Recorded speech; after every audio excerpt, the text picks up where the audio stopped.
स्वागत है दोस्तों सफाल्टा शॉर्ट्स में। और आज हम बात करेंगे 15 अगस्त की, उस दिन की जब भारत ने आज़ादी की सांस ली।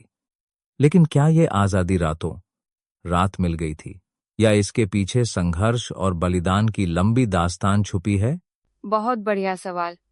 दरअसल 15 अगस्त 1947 भारत के इतिहास का सबसे बड़ा मोड़ था, लेकिन इसके पीछे 200 साल की ब्रिटिश हुकूमत का दमन और हजारों क्रांतिकारियों का बलिदान है। भगत सिंह, सुखदेव, राजगुरु जैसे युवा अगर अपने सपनों की आहुति न देते, तो आजादी की सुबह इतनी जल्दी नहीं आती। सही कहा आपने। यहां एक सवाल उठता है, क्या सिर्फ हथियारों से ही आज़ादी मिली थी, या महात्मा गांधी जैसे नेताओं के अहिंसात्मक आंदोलनों का भी उतना ही बड़ा योगदान था? बिल्कुल। गांधी जी की अहिंसा और सत्याग्रह की नीति ने लोगों में आत्मबल जगाया। जिस तरह एक बीज को अंकुरित होने के लिए पानी और सूरज दोनों चाहिए, वैसे ही हथियारों और अहिंसात्मक आंदोलनों ने मिलकर आज़ादी की लड़ाई को दिशा दी। यहाँ एक दिलचस्प बात है। इतिहासकारों के अनुसार 1942 के भारत छोड़ो आंदोलन के बाद ब्रिटिश प्रशासन को पहली बार लगा कि भारत को रोकना अब असंभव है। क्या आपको लगता है कि यह आंदोलन निर्णायक मोड़ था? हाँ, 1942 का आंदोलन एक टर्निंग पॉइंट था। इसमें पूरे देश ने एकजुटता दिखाई, जिससे ब्रिटिश शासन की नींव हिल गई।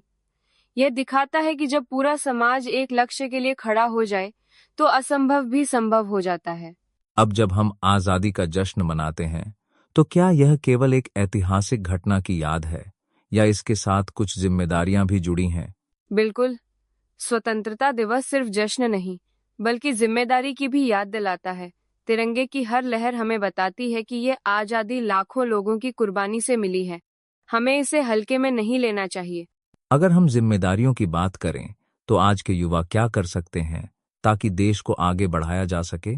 आज के युवा अपने अपने क्षेत्रों में उत्कृष्टता दिखा सकते हैं, चाहे वो पढ़ाई हो, खेल, विज्ञान या समाज सेवा।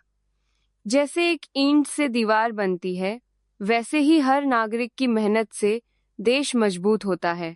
यानी कि जश्न के साथ साथ हमें अपने अंदर भी एक वादा करना चाहिए कि हम देश के लिए कुछ सकारात्मक करेंगे। बिल्कुल। झंडा फहराना प्रतीक है। असली देशभक्ति तो अपने कर्तव्य को ईमानदारी से निभाने में है।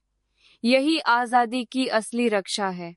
अगर हम आज की बात करें, तो सिर्फ सैनिक ही नहीं, किसान, डॉक्टर, वैज्ञानिक, हर कोई देश की सेवा कर रहा है। क्या आप इन भूमिकाओं को थोड़ा विस्तार से समझा सकते हैं? जरूर। किसान अनाज उगाकर हमें पोषण देते हैं। डॉक्टर जीवन बचाते हैं। वैज्ञानिक नई खोजों से देश को तकनीकी रूप से आगे ले जाते हैं। ये सभी लोग अपने अपने क्षेत्र में देश की रीढ़ हैं। और अगर हम तुलना करें, तो जैसे सीमा पर सैनिक देश की सुरक्षा करते हैं, वैसे ही कोरोना महामारी के दौरान डॉक्टरों ने फ्रंटलाइन वॉरियर्स बनकर देश की रक्षा की। बिल्कुल।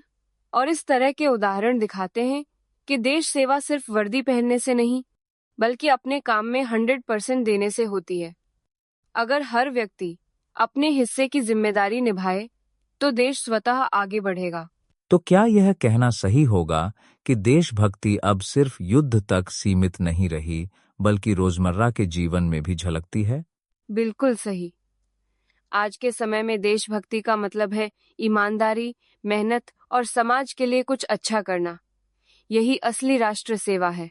आखिर में, अगर हम आज की चुनौतियों की बात करें, भ्रष्टाचार, शिक्षा में असमानता, पर्यावरण संकट, तो इनसे निपटने के लिए हम क्या संकल्प ले सकते हैं, खासकर स्वतंत्रता दिवस के मौके पर?